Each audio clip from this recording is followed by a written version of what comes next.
Sebidang tanah di pesisir timur Laut Tengah itu tidak pernah lebih besar dari provinsi-provinsi kecil di negara kepulauan. Namun, tidak ada satupun wilayah di atas permukaan bumi yang tanahnya menyerap lebih banyak darah, doa, dan air mata umat manusia dibandingkan tanah Palestina. Untuk memahami bagaimana sebuah negara bernama Israel bisa berdiri di atas tanah yang selama berabad-abad dihuni oleh bangsa Arab Palestina, kita harus menyingkirkan sejenak berita-berita modern. Kita harus mematikan televisi dan berhenti melihat konflik ini murni dari kacamata agama. Karena pada intinya, ini bukanlah sekedar perang suci. Ini adalah kisah tentang pengkhianatan geopolitik terbesar di abad ke-20, yang dirancang oleh kekuatan imperialis Eropa di atas meja gambar yang dingin. Cerita kita tidak dimulai pada tahun 1948. Cerita ini bergulir jauh ke belakang, di akhir abad ke-19, di bawah bayang-bayang Kekaisaran Ottoman. Selama lebih dari 400 tahun, wilayah Palestina berada di bawah kendali Kesultanan Utsmaniyah.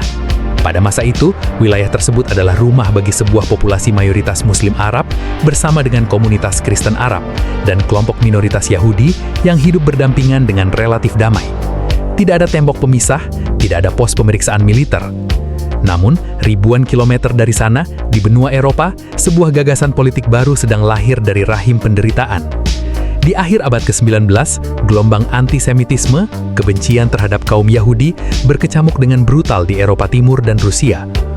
Pogrom atau pembantaian massal yang direstui oleh negara membuat para pemikir Yahudi Eropa menyadari sebuah realitas pahit. Mereka tidak akan pernah aman selama mereka menumpang di negara orang lain. Dari keputusasaan inilah lahir gerakan Zionisme.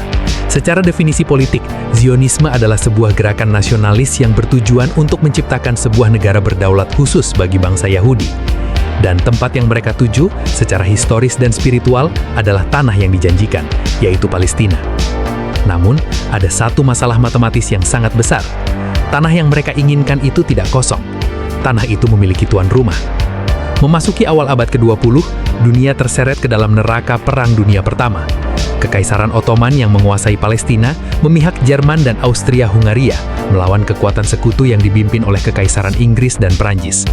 Di tengah keputusasaan untuk memenangkan perang, Kekaisaran Inggris melakukan sebuah manuver diplomasi yang sangat fatal.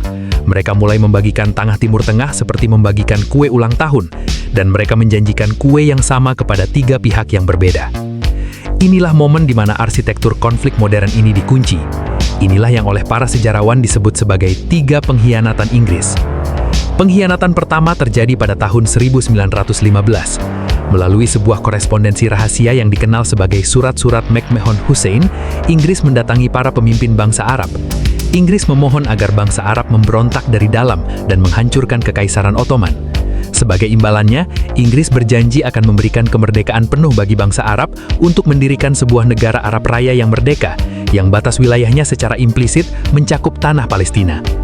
Bangsa Arab menepati janji mereka, mengangkat senjata, dan menumpahkan darah mengusir Ottoman. Namun, di saat bangsa Arab sedang bertaruh nyawa di padang pasir, Inggris melakukan pengkhianatan kedua pada tahun 1916. Di ruang tertutup yang jauh dari medan perang, seorang diplomat Inggris dan seorang diplomat Prancis menandatangani perjanjian Sykes-Picot. Mereka mengambil peta Timur Tengah, menarik garis lurus menggunakan penggaris, dan membagi-bagi wilayah tersebut untuk mereka kuasai sendiri sebagai wilayah jajahan setelah perang usai. Palestina dalam peta rahasia ini dirancang untuk berada di bawah kendali internasional atau administrasi Inggris. Janji kemerdekaan kepada bangsa Arab hanyalah kebohongan militer. Lalu datanglah pukulan terakhir, pengkhianatan ketiga yang secara permanen akan mengubah nasib rakyat Palestina. Pada 2 November 1917, Menteri Luar Negeri Inggris Arthur Balfour menulis sebuah surat singkat yang hanya terdiri dari 67 kata kepada Lord Rothschild, seorang tokoh sentral dalam komunitas Zionis Inggris. Surat ini kelak dikenal sebagai Deklarasi Balfour. Dalam surat tersebut, pemerintah Kekaisaran Inggris menyatakan dukungan penuh mereka atas pembentukan sebuah rumah nasional bagi orang Yahudi di Palestina. Mari kita telaah absurditas dari deklarasi ini. Sebuah kekuatan Eropa, Inggris, menjanjikan sebuah wilayah di Timur Tengah, Palestina, kepada sekelompok orang Eropa lainnya, gerakan Zionis, yang tanahnya pada saat itu masih dihuni secara absolut oleh 90% penduduk asli Arab. Surat sepanjang 67 kata itu adalah vonis mati bagi masa depan Palestina. Ketika Perang Dunia Pertama berakhir dan Kekaisaran Ottoman hancur, Liga Bangsa-Bangsa atau cikal bakal PBB memberikan mandat resmi kepada Inggris untuk menguasai Palestina pada tahun 1920. Dan di bawah perlindungan militer Inggris, inilah proyek rekayasa demografi dimulai. Sepanjang dekade 1920-an hingga 1930-an, Inggris membuka pintu Palestina untuk gelombang imigrasi massal kaum Yahudi dari Eropa. Eksodus ini berubah menjadi air bah yang tak terbendung ketika Partai Nazi yang dipimpin Adolf Hitler menguasai Jerman pada tahun 1933, melahirkan tragedi Holocaust. Ratusan ribu pengungsi Yahudi Eropa yang melarikan diri dari genosida berlayar ke Palestina. Penduduk asli Palestina melihat negara mereka secara perlahan diambil alih di depan mata mereka sendiri. Mereka melihat tanah-tanah pertanian dibeli oleh organisasi Zionis dan petani Arab diusir. Mereka melihat populasi Yahudi yang pada tahun 1922 hanya sekitar 11%, melonjak drastis menjadi hampir 30% pada akhir 1930-an. Ketegangan yang terus menumpuk ini akhirnya meledak. Pada tahun 1936, bangsa Palestina melancarkan pemberontakan Arab Raya. Mereka melakukan pemogokan massal, menolak membayar pajak, dan mengangkat senjata melawan tentara penjajah Inggris dan milisi bersenjata Zionis yang mulai bermunculan. Respons dari Kekaisaran Inggris sangatlah brutal. Selama 3 tahun tentara Inggris menghancurkan desa-desa Palestina, melakukan eksekusi massal, memenjarakan para tokoh masyarakat dan mengasingkan seluruh elit politik Palestina. Pemberontakan itu berhasil dihancurkan pada tahun 1939. Namun, dampaknya sangat fatal. Ketika mesin perang Inggris menghancurkan perlawanan tersebut, mereka secara efektif melumpuhkan kemampuan militer dan kepemimpinan politik rakyat Palestina, membuat mereka sama sekali tidak berdaya untuk menghadapi bencana yang akan datang. Setelah Perang Dunia Kedua berakhir pada tahun 1945, Inggris mendapati dirinya dalam kondisi bangkrut, lelah, dan kehilangan kendali atas koloninya. Di Palestina, mereka tidak hanya dibenci oleh orang Arab, tetapi juga diserang oleh kelompok paramiliter ekstremis Yahudi seperti Irgun dan Lehi yang melakukan aksi terorisme terhadap fasilitas pemerintah Inggris karena merasa Inggris membatasi kuota imigrasi pasca Holocaust. Merasa terjebak dalam bom waktu yang mereka rakit sendiri, Inggris akhirnya menyerah. Pada tahun 1947, Kekaisaran Inggris mencuci tangan mereka yang berlumur darah dan melempar nasib tanah Palestina ke pangkuan sebuah organisasi internasional yang baru saja dibentuk, Perserikatan Bangsa-Bangsa. Di ruang sidang PBB di New York, tanpa berkonsultasi sama sekali dengan rakyat asli Palestina, sebuah peta baru digambar. Pada 29 November 1947, PBB mengeluarkan Resolusi 181 yang dikenal sebagai Rencana Pembagian Palestina. Rencana pembagian ini secara statistik sangat cacat. PBB memutuskan untuk membelah tanah itu menjadi 2 negara. Kaum Yahudi, yang pada saat itu hanya merupakan sepertiga dari total populasi dan secara legal hanya memiliki sekitar 6 hingga 7% tanah Palestina, diberikan 56% dari seluruh wilayah daratan, termasuk dataran pesisir yang sangat subur.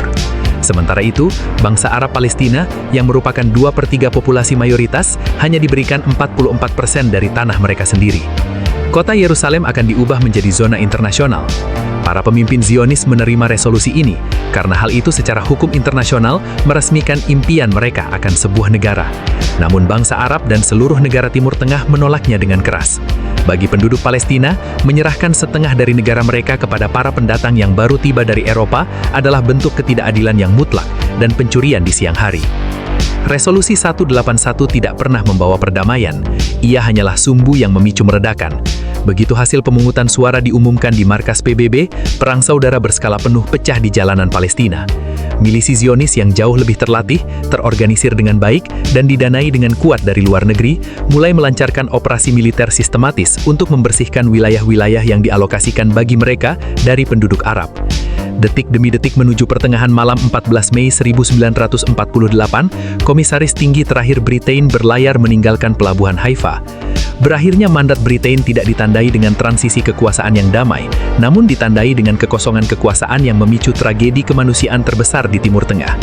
Hanya beberapa jam sebelum mandat itu resmi berakhir, David Ben-Gurion berdiri di Museum Seni Tel Aviv membacakan deklarasi kemerdekaan dan memproklamirkan berdirinya negara Israel. Bagi dunia Barat, itu adalah momen kemenangan pasca Holocaust.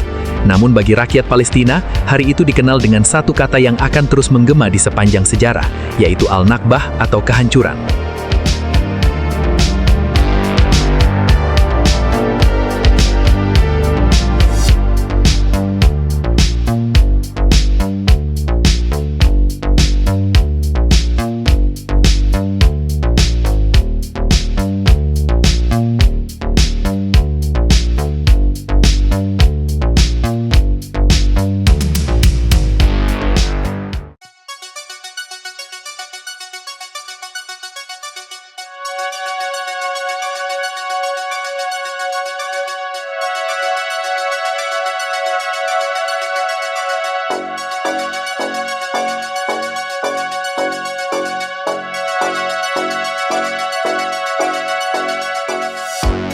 Debu dari perang tahun 1948 perlahan mengendap.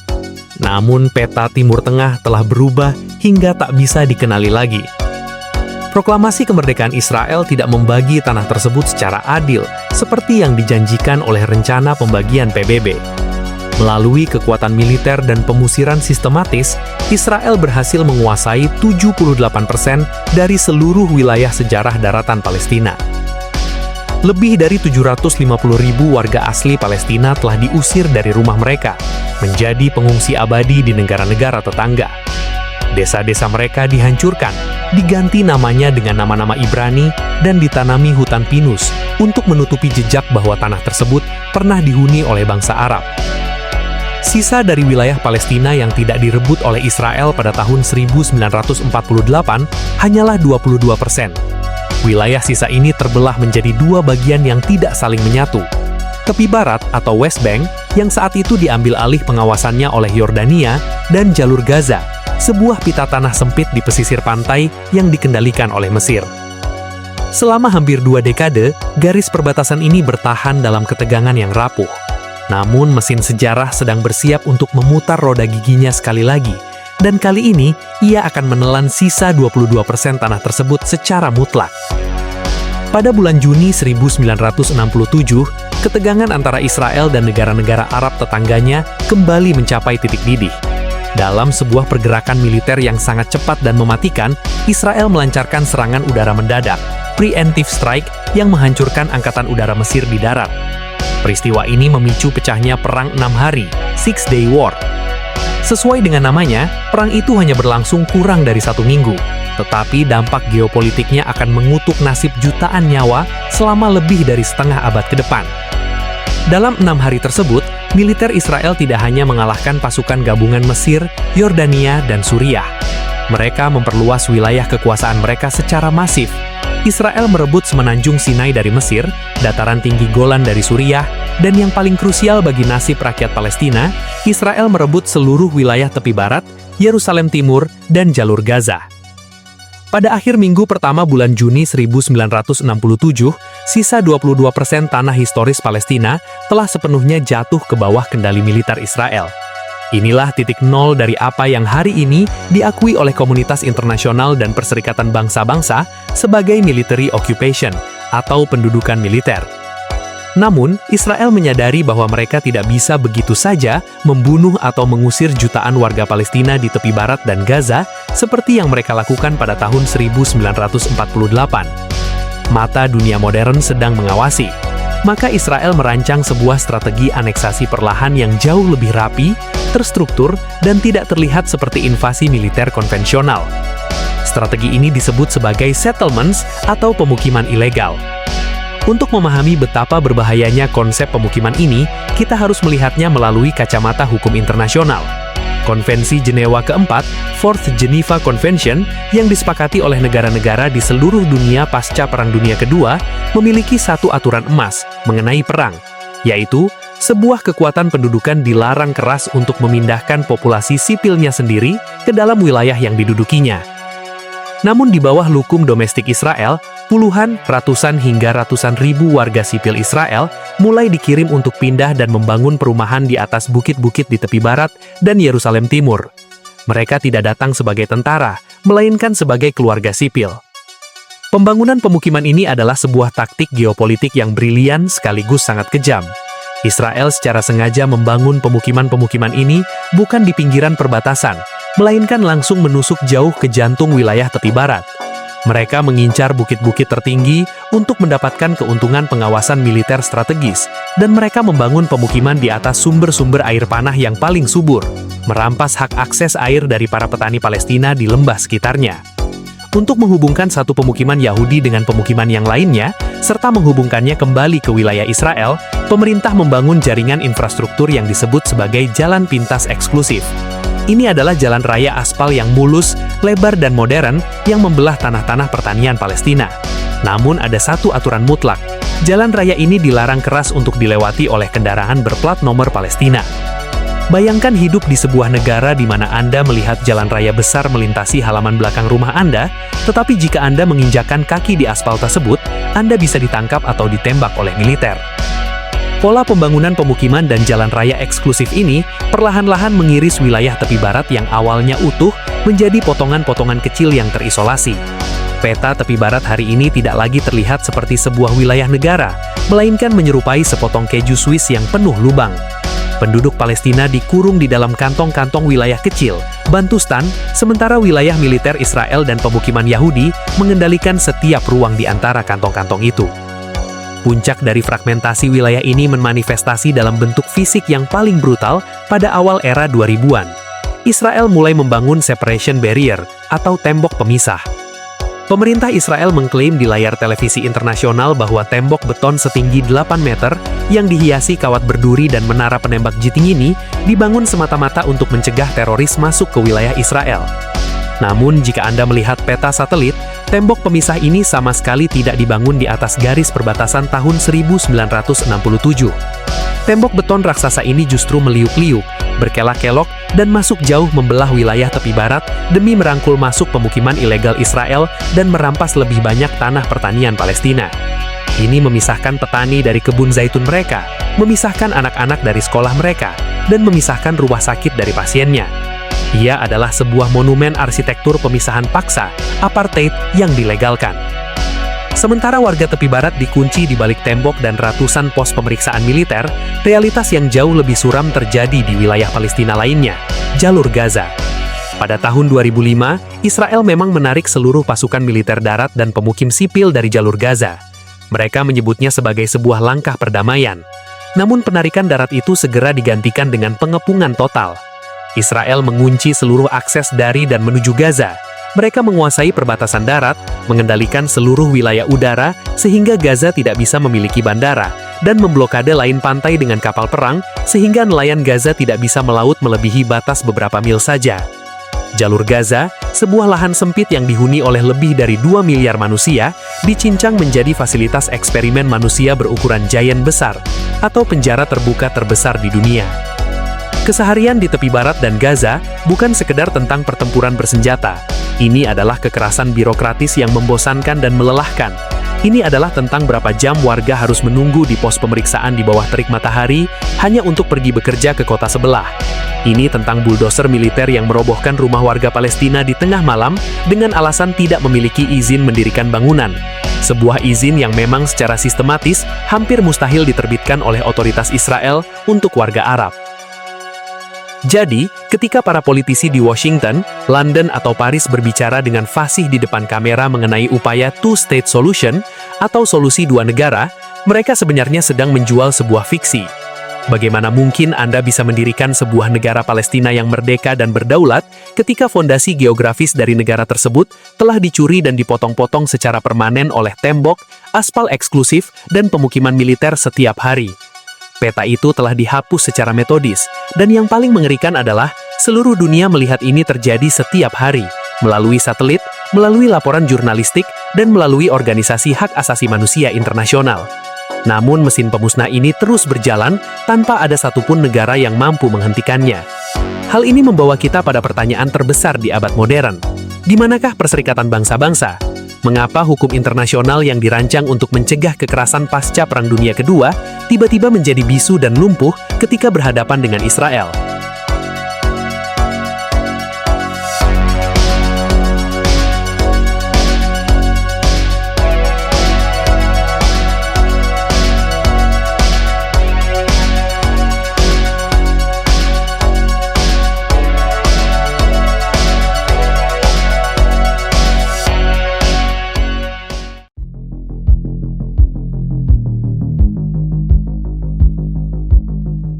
Di tepi Sungai East di kota New York, berdiri sebuah kompleks bangunan pencakar langit berbentuk kotak kaca yang sangat ikonik. Markas Besar Perserikatan Bangsa-Bangsa, PBB. Gedung ini didirikan dari abu Perang Dunia Kedua pada tahun 1945 dengan satu premis suci, memastikan bahwa umat manusia tidak akan pernah lagi saling menghancurkan, dan bahwa hukum internasional akan selalu berdiri di atas ambisi penaklukan militer. Namun, ketika dunia menyaksikan krisis kemanusiaan di Palestina, kehancuran rumah sakit di Gaza, dan perluasan pemukiman ilegal di tepi barat, publik selalu meneriakan satu pertanyaan yang sama. Di mana PBB? Mengapa PBB diam? Di dalam ruang retrospektif, kita harus meluruskan satu miskonsepsi fundamental ini. PBB sebenarnya tidak pernah diam. Jika Anda melihat arsip dokumen di New York, PBB adalah institusi yang paling banyak berbicara tentang Palestina dibandingkan topik apapun dalam sejarah berdirinya organisasi tersebut.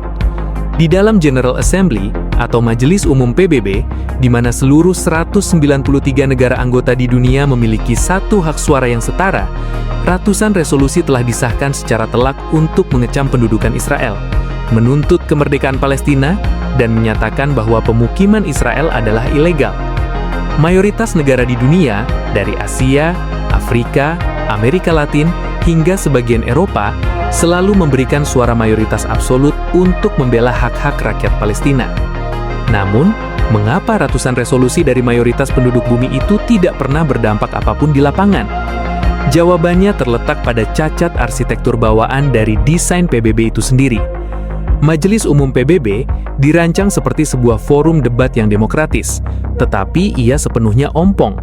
Resolusi yang dikeluarkan oleh Majelis Umum tidak memiliki kekuatan hukum yang mengikat dan tidak bisa memaksa sebuah negara untuk mematuhinya.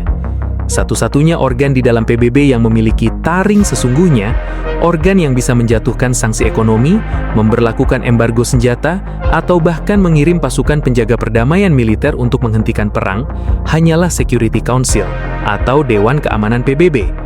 Disinilah letak jantung dari kelumpuhan dunia. Dewan Keamanan PBB tidak dirancang berdasarkan keadilan demokrasi, melainkan dirancang oleh para pemenang Perang Dunia Kedua untuk mempertahankan hegemoni mereka. Dewan Keamanan hanya terdiri dari 15 negara. 10 negara dipilih secara bergilir, sementara 5 negara duduk di sana secara permanen, sebagai penguasa mutlak. Mereka adalah kelompok P5, Permanent Five, Amerika Serikat, Rusia, Tiongkok, Inggris, dan Prancis. Kepada 5 negara raksasa inilah, PBB memberikan sebuah senjata politik pemusnah massal yang disebut sebagai hak veto. Sistem kerjanya sangat brutal dalam kesederhanaannya. Jika 14 negara anggota Dewan Keamanan sepakat untuk menjatuhkan sanksi kepada Israel untuk menghentikan pembangunan tembok atau menghentikan serangan militer, 1 dari kelima negara P5 tersebut hanya perlu mengangkat tangan dan mengatakan veto. Dalam sepersekian detik, dukungan dari 14 negara anggota lainnya dan aspirasi dari ratusan negara di Majelis Umum langsung hancur lebur menjadi abu. Resolusi itu mati sebelum dilahirkan. Dan selama lebih dari setengah abad, Amerika Serikat telah mendedikasikan kursi permanennya di Dewan Keamanan PBB untuk menjadi perisai diplomatik yang tak tertembus bagi negara Israel. Berdasarkan data historis PBB, sejak tahun 1970-an, Amerika Serikat telah menggunakan hak vetonya lebih dari 40 kali secara spesifik untuk memblokir resolusi-resolusi yang mengkritik Israel. Mereka memveto tuntutan gencatan senjata. Mereka memveto kecaman terhadap pembangunan pemukiman ilegal. Mereka memveto pengiriman tim investigasi kejahatan perang independen ke wilayah pendudukan. Mengapa Amerika Serikat melakukan perlindungan buta ini? Alasan ini tidak semata-mata karena lobi politik Zionis di Washington seperti AIPAC, meskipun kelompok lobi tersebut sangatlah kuat dalam mendana kampanye para anggota Kongres. Alasan utamanya adalah geopolitik murni dan brutal. Dalam era Perang Dingin, Amerika Serikat membutuhkan sebuah kapal induk yang tidak bisa tenggelam di kawasan Timur Tengah untuk membendung pengaruh Uni Soviet di negara-negara Arab. Israel, dengan kekuatan militer dan intelijennya yang superior, menjadi proksi militer dan pangkalan taktis terpenting bagi Washington di wilayah yang kaya akan minyak. Hubungan ini kemudian bermutasi menjadi simbiosis mutualisme dalam military-industrial complex. Israel menjadi laboratorium pengujian senjata hidup yang paling menguntungkan bagi pabrikan senjata raksasa Amerika seperti Lockheed Martin dan Boeing. Dengan adanya jaminan veto dari Amerika Serikat di kantong mereka, para pemimpin militer dan politik Israel menyadari satu kenyataan yang sangat membebaskan: impunitas atau bebas dari hukuman. Mereka tahu bahwa apapun yang mereka lakukan di lapangan, seberapa luas pun tanah yang mereka aneksasi, seberapa banyak pun rumah yang mereka hancurkan menggunakan bulldozer, dan seberapa besar pun tragedi kemanusiaan yang terjadi di balik blokade jalur Gaza, mereka tidak akan pernah menghadapi sanksi internasional dari Dewan Keamanan PBB. Hukum internasional mengenai kejahatan perang yang dulu khusus dibentuk oleh negara-negara barat untuk mengadili pejabat Nazi di Nuremberg, tiba-tiba menjadi sangat tumpul ketika harus diarahkan kepada sekutu utama mereka sendiri. Inilah mengapa krisis ini tidak pernah menemui titik terang. Rakyat Palestina tidak hanya bertarung dengan salah satu angkatan bersenjata dengan teknologi paling canggih di dunia, mereka sedang bertarung dengan seluruh arsitektur sistem internasional yang sengaja dirancang untuk membuat mereka tidak terlihat, tidak terdengar, dan tidak memiliki ruang perlindungan hukum. Ketika kita menelusuri kembali perjalanan panjang dokumenter ini, dari ruang-ruang diplomasi Kekaisaran Inggris di awal abad ke-20, hingga ke jalan-jalan aspal eksklusif yang membelah tepi barat, dan ruang sidang Dewan Keamanan PBB yang dikendalikan oleh hak veto, kita dihadapkan pada satu kesimpulan sejarah yang sangat gelap. Tragedi Palestina bukanlah sebuah konflik agama yang rumit dan tidak bisa diselesaikan. Ini adalah sebuah proyek settler kolonialisme yang paling terang-terangan di era modern yang dipertontonkan secara langsung ke seluruh penjuru dunia dengan resolusi 4K. Dunia global tidak lumpuh karena mereka tidak tahu. Mereka lumpuh karena sistem yang mengatur peradaban modern kita memang didesain untuk melindungi para pemenang, bukan untuk menyelamatkan mereka yang kehilangan negaranya. Tanah itu mungkin perlahan menghilang dari peta politik dunia. Namun, selama masih ada kunci-kunci rumah tua berkarat yang digenggam oleh para pengungsi di tenda-tenda pengasingan, dan selama ingatan kolektif menolak untuk dihapuskan oleh sejarah yang ditulis oleh pemenang, maka narasi perlawanan ini tidak akan pernah bisa diveto oleh siapapun.